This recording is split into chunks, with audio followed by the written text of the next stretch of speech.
Medical college में trainee doctor के rape और मर्डर केस में सुप्रीम कोर्ट में इस वक्त सुनवाई जारी है। सुनवाई के समय सीजीआई ने हड़ताली डॉक्टरों से काम पर लौटने की अपील की है और इस दौरान सीजीआई ने कहा कि मैं अस्पतालों की स्थिति जानना चाहता हूं। मैं खुद एक सरकारी अस्पताल के फर्श पर सोया हूं जब मेरे परिवार का एक सदस्य बीमार था। हमें बहुत सारे ईमेल मिले हैं जिसमें डॉक्टरों ने कहा कि उन पर बहुत ज्यादा दबाव भी है। 48 या 36 घंटे की ड्यूटी अच्छी नहीं है, हम इसे आज अपने आदेश में जोड़ देंगे। तो आपको बता दें कि इस पूरे मामले को लेकर सुप्रीम कोर्ट ने स्वतः संज्ञान लिया था और अब इस मामले की सुनवाई अभी चल रही है, जिसमें पहले भी सुप्रीम कोर्ट ने डॉक्टरों से अपील की थी कि आप अपने काम पर वापस लौट जाएं, हम पर विश्वास रखें और इसी बात को आज फिर से सुप्रीम कोर्ट में कहा जा रहा है।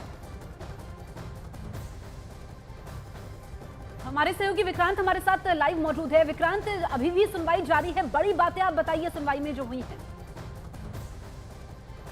देखिए, तीन चीज़ें सीबीआई की जो रिपोर्ट है उसमें से तीन चीज़ें बड़ी समझ में आ रही हैं। पहला, सीबीआई ने ये कहा कि क्राइम सीन से छेड़छाड़ हुई है, जिसके बारे में लगातार शुरुआत से कहा जा रहा था कि क्राइम सीन पर किसी तरीके का ऐसा नहीं किया गया था कि उसे सील किया गया हो। किसी भी घटना के बाद तुरंत उसे सील किया जाता है और वहाँ पर किसी के भी आने जाने की मनाही होती है। तो पहला, सीबीआई ने साफ कहा है कि वहाँ पर क्राइम सीन के साथ छेड़छाड़ हुई है।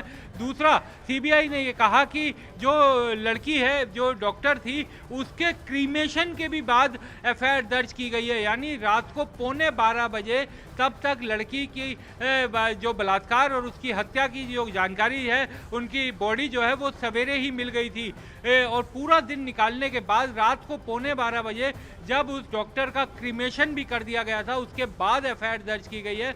यानी एफआईआर दर्ज करने में कोलकाता पुलिस ने बहुत देरी की। तीसरा पॉइंट, उन्होंने कहा कि जो प्रदर्शनकारी डॉक्टर थे उनके दबाव में वीडियोग्राफी करवाई गई, वरना वहां पर वीडियोग्राफी भी नहीं करवाई जाती। तो ये तीन चीज़ें बड़ी बातें बोला है सीबीआई की तरफ से अपनी रिपोर्ट में और कोर्ट ने भी इन तमाम चीज़ों को देखा है। कोर्ट ने कहा कि कई तरह की चीज़ें इस मामले में सामने आ रही हैं और जो क्राइम सीन है उसमें जिस तरीके की गड़बड़ी की गई है वो बड़ी चिंता की बात है।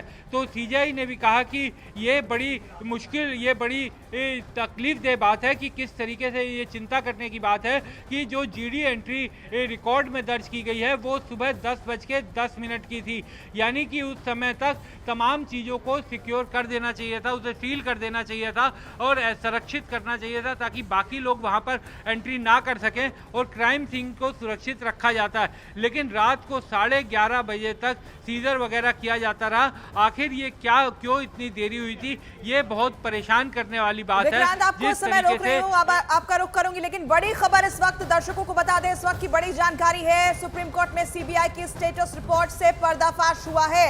आपको बता दें कि ये बड़ी जानकारी इस मामले से जुड़ी हुई है। सीबीआई ने अपनी स्टेटस रिपोर्ट दाखिल की जिसमें कहा कि क्राइम सीन से छेड़छाड़ की गई है, पीड़िता के अंतिम संस्कार के बाद एफआईआर दर्ज हुई है। सुप्रीम कोर्ट में सीबीआई की स्टेटस रिपोर्ट में बड़ा पर्दाफाश हुआ है, बड़ी जानकारी आप तक पहुंचा रहे हैं। सीबीआई ने कहा है कि क्राइम सीन से छेड़छाड़ हुई है, पीड़िता के अंतिम संस्कार के बाद एफआईआर दर्ज होती है। और पहले भी हमने देखा था कि देश की सर्वोच्च अदालत ने इस पर आपत्ति जाहिर की थी कि इतनी देर बाद एफआईआर दर्ज क्यों होती है। और आज भी अभी सुप्रीम कोर्ट में सुनवाई जारी है। हमारे सहयोगी विक्रांत हमारे साथ लगातार बने हुए हैं। विक्रांत, ये सीबीआई की स्टेटस रिपोर्ट में भी साफ हुआ है कि यहाँ पर छेड़छाड़ हुई है, क्राइम सीन क्रिएट करने में जब रिक्रिएशन होता है उस वक्त भी छेड़छाड़ होती है। और क्या बड़ी बातें स्टेटस रिपोर्ट में कही गई हैं? देखिए, सीबीआई की तरफ से साफ कहा गया कि 3-4 चीज़ें जो साफ दिखाई दे रही हैं कि जो आरजे कर अस्पताल है वहाँ पर क्राइम सीन से छेड़छाड़ हुई है।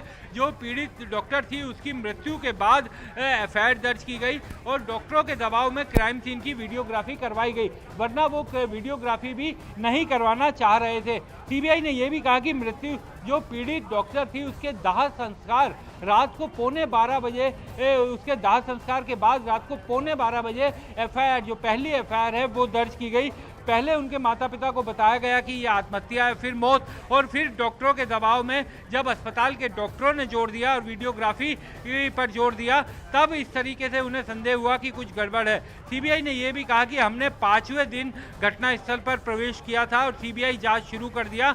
करना एक चुनौती है क्योंकि अपराध स्थल जो घटना स्थल था वहां पर छेड़छाड़ की गई थी। इस कारण इन्वेस्टिगेशन में दिक्कत आ रही है। और 5वें दिन, क्योंकि किसी भी आपराधिक मामले में जो इन्वेस्टिगेशन के शुरुआती दिन होते हैं वो बहुत क्रूशियल माने जाते हैं। किसी भी क्रिमिनल इन्वेस्टिगेशन में जो शुरुआती इंसिडेंट के बाद जो शुरुआती दिन होते हैं वो बहुत क्रूशियल होते हैं। और इसमें सीबीआई की एंट्री क्योंकि 5वें दिन हुई थी, तो जो शुरुआत का जिस तरीके की सावधानी बरतनी चाहिए थी, विक्रांत, यानी कि अब तक जो सीबीआई की स्टेटस रिपोर्ट में बड़ी बातें सामने आई है उसमें तो ये साफ हो चुका है कि किसी को तो बचाने की कोशिश हो रही थी, चाहे वो अस्पताल की भूमिका की बात हो या फिर पूर्व प्रिंसिपल संदीप घोष की भूमिका की बात हो। क्या लग रहा है सुप्रीम कोर्ट में इन्हें भी फटकार लग सकती है, इन्हें लेकर भी बड़ी बातें कही जा सकती है?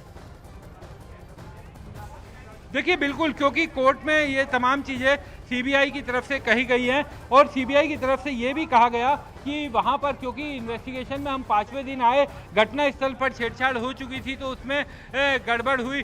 कोर्ट ने पूछा कि जो पोस्टमार्टम था वो 9 बजे के करीब हुआ और जीडी एंट्री जो अननेचुरल डेथ की थी वो 11:30 बजे हुई, तो आप इस तरीके से कैसे कर सकते हैं। और कोर्ट ने कहा कि पोस्टमार्टम रिपोर्ट किस समय तैयार की गई थी, किस समय पोस्टमार्टम किया गया था। सिब्बल ने बताया कि 6:15 बजे के करीब, यानी शाम को 6:10 से 7:10 के बीच में जो पोस्टमार्टम है वो किया गया था और तभी पोस्टमार्टम रिपोर्ट तैयार की गई थी। तो जाहिर बात है क्योंकि सीबीआई ने अपनी रिपोर्ट में कुछ सवाल खड़े किए हैं इन्वेस्टिगेशन को लेकर, शुरुआती इन्वेस्टिगेशन को लेकर, और जिस तरीके से एफआईआर में देरी की गई, एफआईआर रात को 11:15 बजे क्रिमेशन की भी बात दर्ज की गई, ये अपने आप में कई सवाल खड़े करता है। बिल्कुल, तो विक्रांत हमारे सहयोगी अहम जानकारी देते हुए। विक्रांत, अब जब सीबीआई ने स्टेटस रिपोर्ट दाखिल कर दी है, सुप्रीम कोर्ट ने पहले भी फटकार लगाई थी, अब आगे क्या है?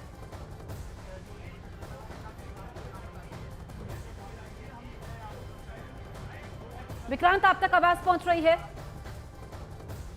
विक्रांत, क्या अभी भी सुनवाई जारी है? कोई नई जानकारी इस सुनवाई को लेकर के जो आप हमसे साझा करना चाहें?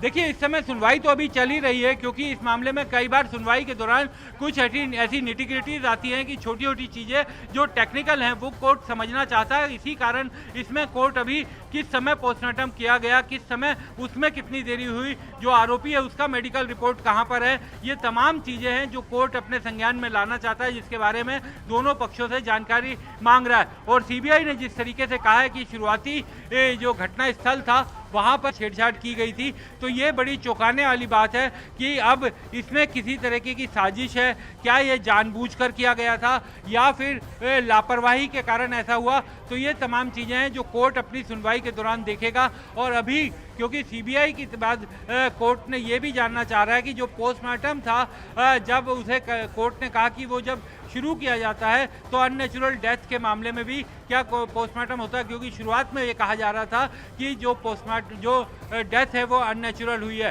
बाद में उसे हत्या का मामला बताया गया। तो जिस तरीके से वहाँ पर गड़बड़ की गई, जो परिजनों को गलत जानकारी शुरुआत में दी गई, उनको ये बताया गया कि ये सुसाइड का मामला है, बाद में अननेचुरल डेथ और फिर हत्या का मामला बताया गया। रात को 11:15 बजे जाकर जब तक उसका अंतिम संस्कार भी कर दिया गया था डॉक्टर का, उसके बाद एफआईआर दर्ज होना, वीडियोग्राफी भी डॉक्टरों के दबाव में करना और घटना स्थल का जो छेड़छाड़, जो क्राइम सीन है वहाँ पर छेड़छाड़ के सबूत, तो ये तमाम चीजें ऐसी हैं जो सीबीआई की जांच रिपोर्ट में कोलकाता पुलिस पर सवाल खड़े करती है। विक्रांत, अगर आप हमारे दर्शकों को ये समझा पाए कि ये जो अननेचुरल डेथ का मामला दर्ज किया गया था ये कब किया जाता है, क्योंकि जो बॉडी वहां पर जिस हालत में थी उससे ये तो साफ था कि वहां हत्या हुई है, उसके पहले दरिंदगी भी हुई है, लेकिन इसके बाद भी हत्या का मामला ना दर्ज करके अगर पहले अननेचुरल डेथ का मामला दर्ज हो रहा है तो ये क्या खेल चल रहा था? देखिए, बिल्कुल कहीं ना कहीं तो गड़बड़ है, क्योंकि अगर अननेचुरल डेथ थी, अगर वो उस तरह के मामले में कि जिसके बारे में पता ना चल पाए, क्योंकि शुरुआत में पुलिस ने गुमराह करने की कोशिश की कि ये सुसाइड का मामला है, उसके बाद कहा कि ये अननेचुरल डेथ है, लेकिन बाद में उसमें मर्डर के केस में एफआईआर दर्ज की गई। तो किस तरीके से, क्योंकि पुलिस ये कह रही है कि शुरुआत में उनके पास पूरी जानकारी नहीं थी और जैसे जैसे जानकारी आती गई उन्होंने उस तरीके से कार्रवाई की। लेकिन एक बात बिल्कुल साफ दिखाई दे रही है कि एफआईआर का मतलब होता है फर्स्ट इंफॉर्मेशन रिपोर्ट, यानी जो भी आपके पास शुरुआती जानकारी आए उस मामले में आप एफआईआर दर्ज कीजिए। और अगर ये जानकारी आ गई थी अस्पताल प्रशासन के पास शुरुआत में, तो उसने आखिर खुद ही एफआईआर क्यों नहीं दर्ज करवाई? क्योंकि ये भी एक फैक्ट है कि जो लड़की डॉक्टर है जिसकी हत्या हुई थी, उसके पिता की तरफ से एफआईआर दर्ज करवाई गई, जबकि सबसे पहले जानकारी अस्पताल प्रशासन के पास आई थी। अस्पताल प्रशासन को इस मामले में एफआईआर दर्ज करवानी चाहिए। तो शुरुआत में जिस तरीके का जो कहा जाता है कि प्रोफेशनलिज्म पुलिस इन्वेस्टिगेशन में होना चाहिए, वो इसमें नहीं दिखाई दिया था, और ये अब सीबीआई की रिपोर्ट में भी साफ दिखाई दे रहा है। बिल्कुल विक्रांत, आप नजर बनाए रखिए, आगे भी आप